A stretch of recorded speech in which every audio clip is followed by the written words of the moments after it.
രാഷ്ട്രീയ കേരളത്തെ പിടിച്ചുലച്ച ടി.പി. ചന്ദ്രശേഖരൻ കൊലപാതകത്തിന് ഇന്ന് 13 വർഷം. ക്രൂരകൊലപാതകം നടന്നയിടത്ത് ടി.പിയുടെ പേരിലുള്ള രക്തസാക്ഷി സ്ക്വയർ ഉദ്ഘാടനം ചെയ്തു.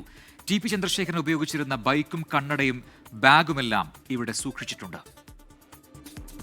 ടി.പി. ചന്ദ്രശേഖരനെ ക്രൂരമായി കൊലപ്പെടുത്തിയ സ്ഥലത്താണ് രക്തസാക്ഷി ചത്വരം. ആക്രമണ സമയത്ത് ടി.പി. സഞ്ചരിച്ച ബൈക്ക്, തെറിച്ചു വീണ കണ്ണട, ബാഗ്, ടി.പിയുടെ രക്തം കലർന്ന മണ്ണ്, അങ്ങനെ ജീവിക്കുന്ന ഓർമ്മകൾ സ്മാരകത്തിലുണ്ട്.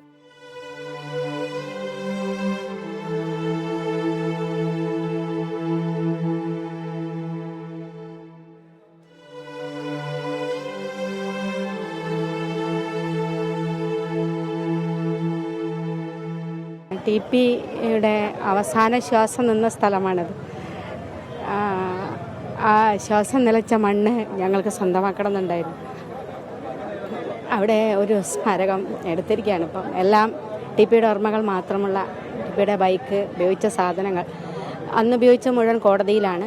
അതിനുശേഷമുള്ള സാധനങ്ങളൊക്കെ എൻ്റെ കയ്യിലുള്ളതാണ് ഇപ്പോൾ ഇവിടേക്ക്. പിന്നെ ഇവിടുന്ന് എടുത്ത ഒരു പിടി മണ്ണ്, ആ ബ്ലഡ് കലർന്ന മണ്ണ്, അതുൾപ്പെടെ ഓർമ്മയായിട്ട് ഇവിടെ സൂക്ഷിക്കുകയാണ്. ആരായിരുന്നു ടി.പി?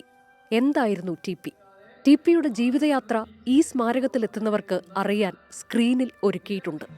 സ്ക്വയറിന് മുന്നിൽ ടി.പിയുടെ പ്രതിമയുണ്ട്. ഈ ഓർമ്മകളിലൂടെ സഞ്ചരിക്കുമ്പോൾ കെ.കെ. രമയുടെ കണ്ണ് നിറയുന്നുണ്ടായിരുന്നു.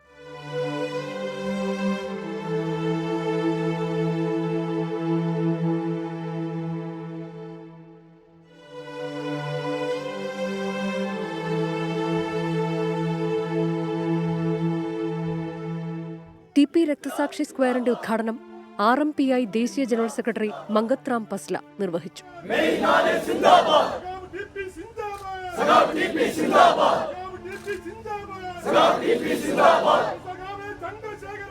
24 കോഴിക്കോട്.